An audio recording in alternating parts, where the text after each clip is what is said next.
In the previous episode, Lily, Damon, and Stefan planned to kill Julian. To do this, they needed the help of the heretics to break Julian's connection to Lily. Caroline told Stefan that she was pregnant. Enzo was kidnapped by Matt and his forces, as Matt prepared to take back the town from the heretics. Lily, unaware that the connection had already been broken, wagered her own life, thinking it might kill Julian. In the end, Lily died. The fight between the Salvatore brothers and Julian culminated in Julian stabbing Damon with the Phoenix sword, trapping Damon's soul inside the Phoenix stone. Inside the Phoenix Hellstone, Damon returned to the battlefield, caught in a loop. Damon realized that the key to escaping the Phoenix stone lay in understanding his mother's words. So, he approached his commanding officer again to request leave. This time, before the officer could refuse, Damon volunteered to hunt down the deserters. While traveling, his comrade Henry, as chatty as ever, expressed pity for the deserters. But Damon began to reflect more deeply on the mission. Why was his personal hell tied to this event? If he captured the deserters and saved the civilians, would he be able to escape the Phoenix Stone? During their conversation, they arrived once again at the farmhouse. This time, Damon was more assertive, giving the woman no chance to refuse. He even knew the family inside was making fruit pies. Upon entering the living room, Damon stopped Henry from going upstairs and ordered the family to stand aside. Unexpectedly, the two deserters struck first, and the farmhouse family once again died in the crossfire. Damon failed the challenge, entering the second phase of the loop. Damon had even started to preemptively answer questions, immediately preparing to retrieve Stefan's body. Bonnie was left bewildered. While you were working on me, Julian stole Stefan's body. I'm gonna go get it back. Well, that won't be necessary. Stefan's appearance left Damon's mind blank. Could it be that he was truly resurrected? Yet Damon maintained a sliver of suspicion. Stefan explained that he too had suffered in the Phoenix Stone, unable to distinguish reality from dreams, but fortunately, they had both made it through. Stefan was curious about Damon's personal hell. Damon confessed that he had accidentally killed civilians during the war. When Stefan chastised him for not feeling any guilt, Damon was silent for a long time. He had believed he had returned to the real world, only to realize he was still trapped in the nightmare. You're not real.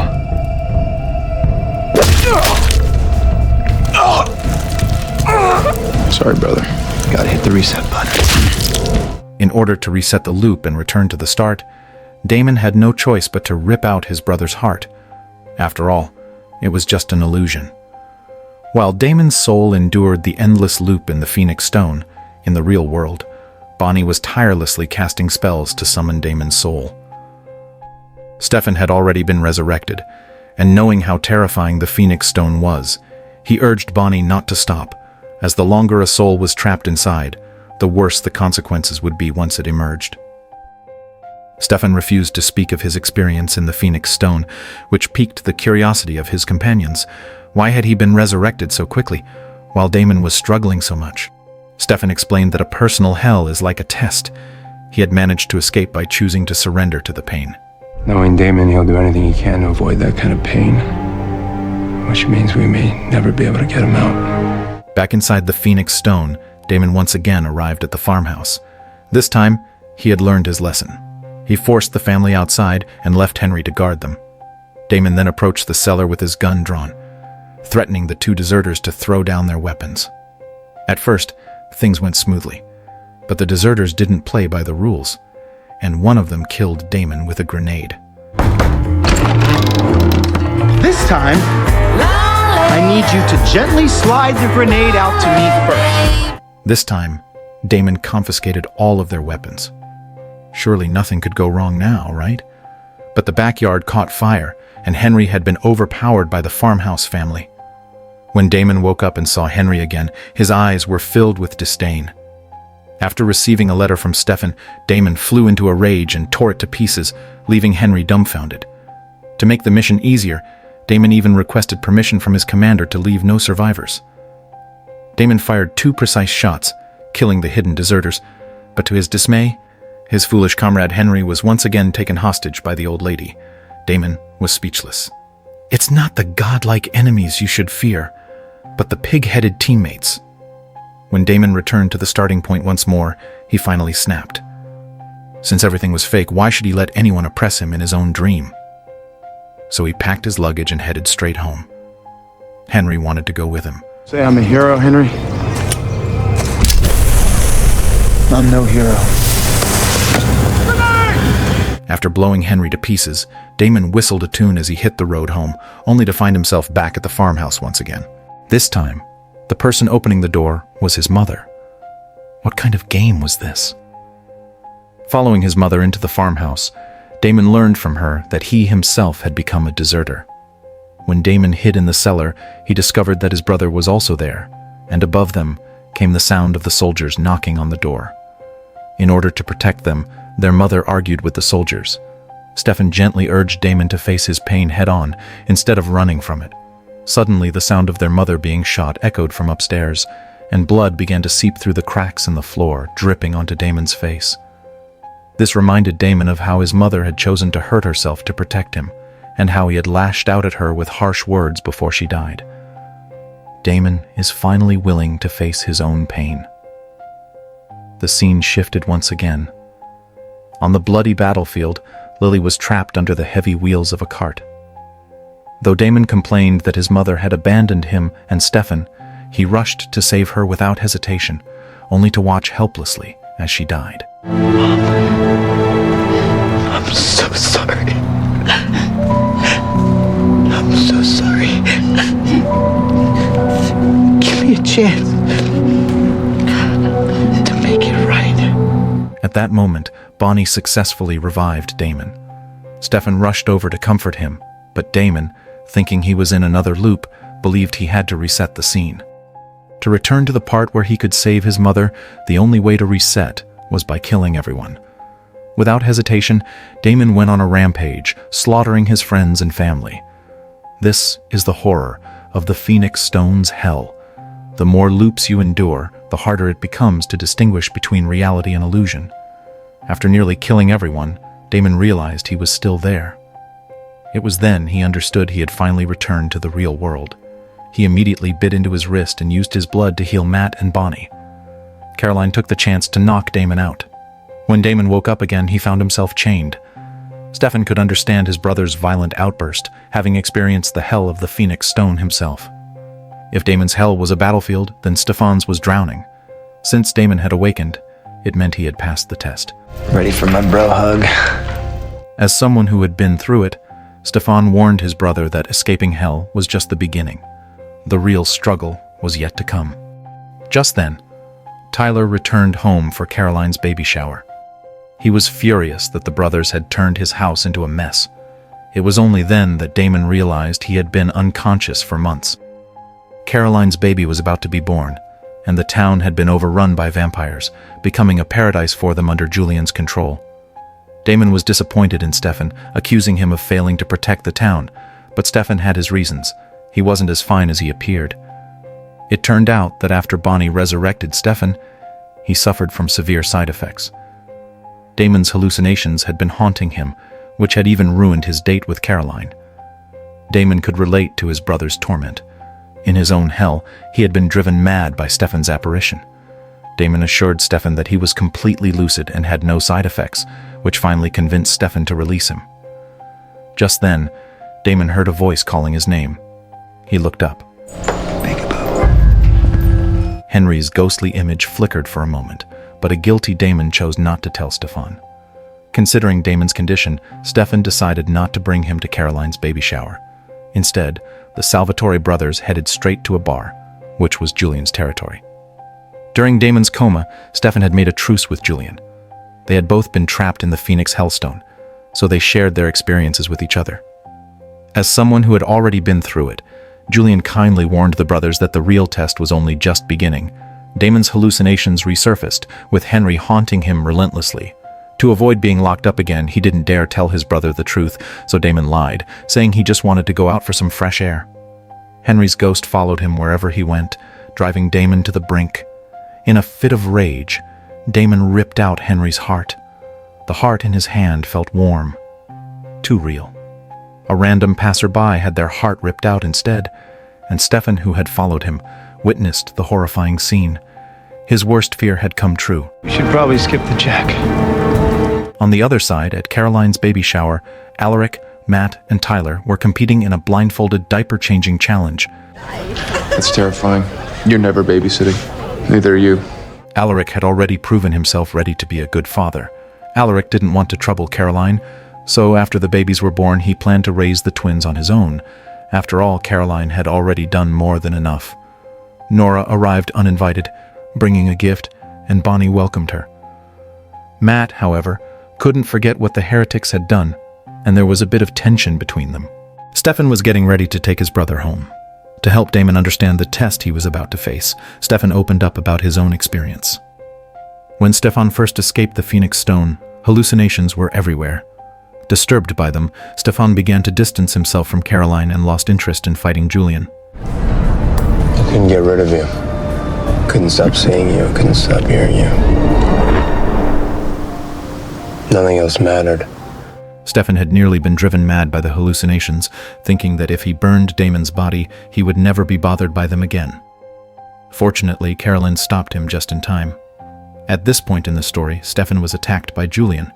It turned out the random passerby whose heart Damon had ripped out was one of Julian's men. Stefan promised to keep Damon in check, but when he turned around, the passenger seat was empty. Stefan was baffled. His brother had been there just a moment ago. Julian, stunned, said, "There's been only you all along." Stefan had been talking to a hallucination of his brother. To everyone else, it looked like Stefan had been talking to himself. It was terrifying upon reflection. Stefan's condition wasn't any better than his brother's. Meanwhile, the real Damon was meeting with Tyler, as Tyler was the only one who knew the location of Elena's body. Damon believed that if he could just see Elena, everything would be all right. Tyler disagreed. When Damon had entrusted Elena to him, he had made it clear that no one could see her, not even Damon himself. Listen to me. You can take me to see my girl. No muss, no fuss, just a little visit, okay? Reluctantly, Tyler agreed. Elena's coffin had been hidden in a shipping container by Tyler. As Damon opened the coffin, Tyler quietly stepped back, ready to capture the out-of-control Damon. Me again. No. But inside the coffin lay Henry. Furious, Damon beat Tyler within an inch of his life. At the same time, Stefan was searching for Damon, when in fact he was in danger himself. When Caroline learned that Stefan was experiencing hallucinations again, she hurriedly pulled him away from the crowd. Stefan had never told anyone about what he had endured in the Phoenix Stone, or why Damon's hallucinations were now tormenting him. This time, Caroline insisted Stefan give her an explanation. Stefan finally revealed his journey through hell. Like Damon, he had been caught in a loop, and at the end of each loop, Damon dragged him to the quarry on the outskirts of town. Every time I tried to save him, I died too. The lake there was dark and icy, and together, the brothers would sink to the bottom. After countless loops, Stefan finally realized that his only way out was to let go of his brother. I abandoned him. So he did. And that's how he escaped the Phoenix Stone's hell. Meanwhile, Damon was being driven mad by his own hallucinations. He found a can of gasoline, determined to make Henry disappear for good.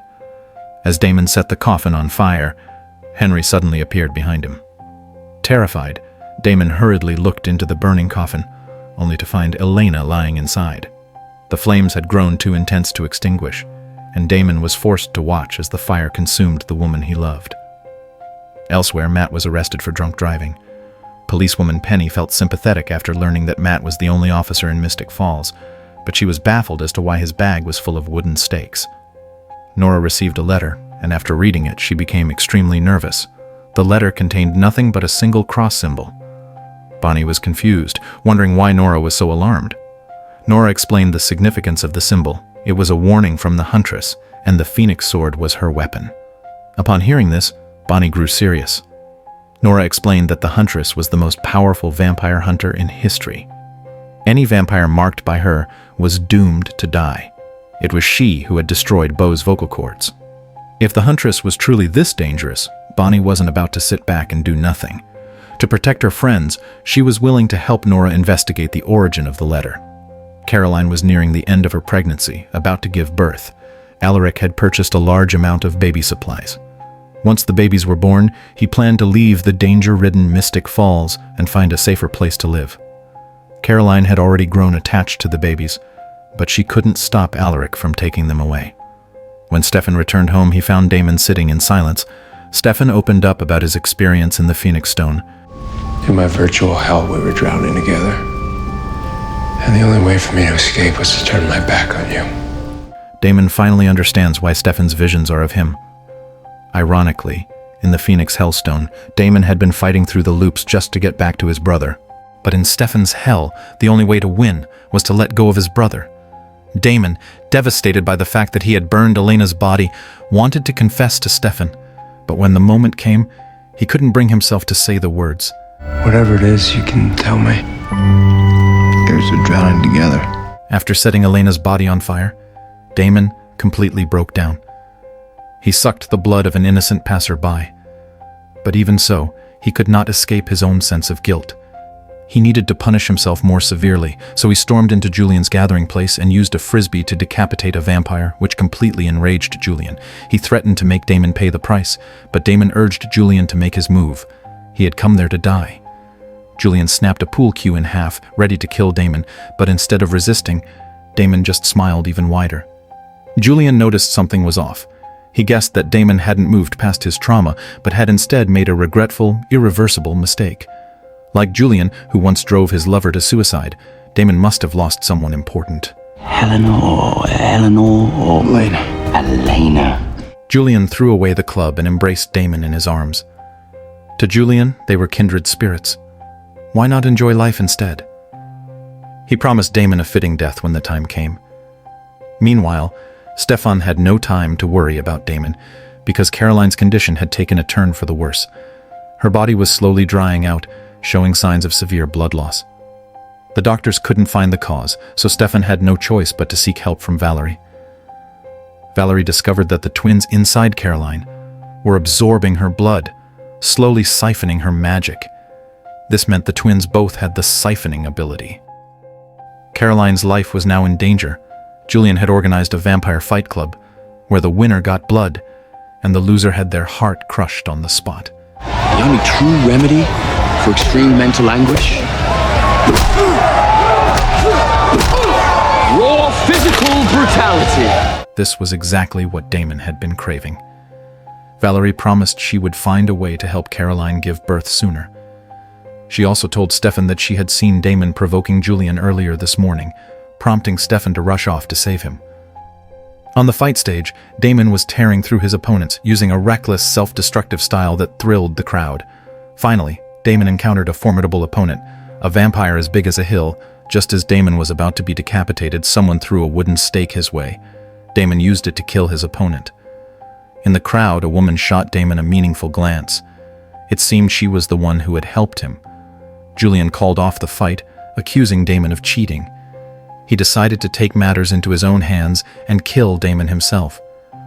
At that moment, Stefan arrived. He pleaded with Damon to come home with him. Stefan knew his brother too well. Something terrible had to have happened to cause Damon this much pain. He said they could face it together, but Damon insisted on staying in the ring to die. Julian's men dragged Stefan away. Meanwhile, back at the hospital, Caroline, upon learning that Stefan had gone alone to Julian's lair, urged Valerie to go and help him. By now, Damon was utterly spent. Julian effortlessly beat him down and was about to rip out his heart. Damon made no attempt to resist. Just then, Stefan and Valerie arrived and rescued Damon. No one dared stand in their way. Julian, having lost face, could only throw out a few harsh words. Under Stefan's pressing questions, Damon explained the process of setting Elena's body on fire.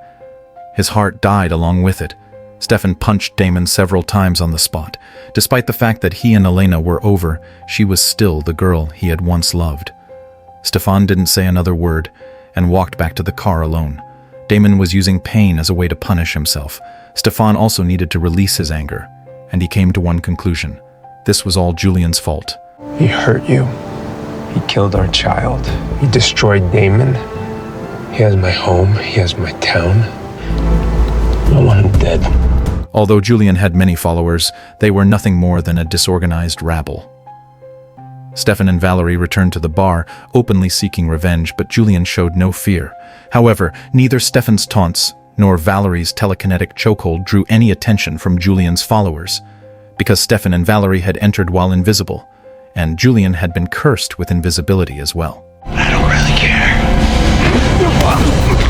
Stefan slowly advanced with a wooden stake, inch by inch, until he drove it straight through Julian's heart. Just like that, Julian was dead. As for Damon, he was still the same. After every bout of self-destruction, he fell into a period of despair. The woman who had saved him at the fight came to visit him. She kissed him, and Damon, lost in his downfall, gazed into her eyes and kissed her back. So, will Caroline safely give birth to the babies she's carrying? Will Bonnie and Nora uncover the identity of the mysterious vampire huntress? Tune in for the next exciting episode.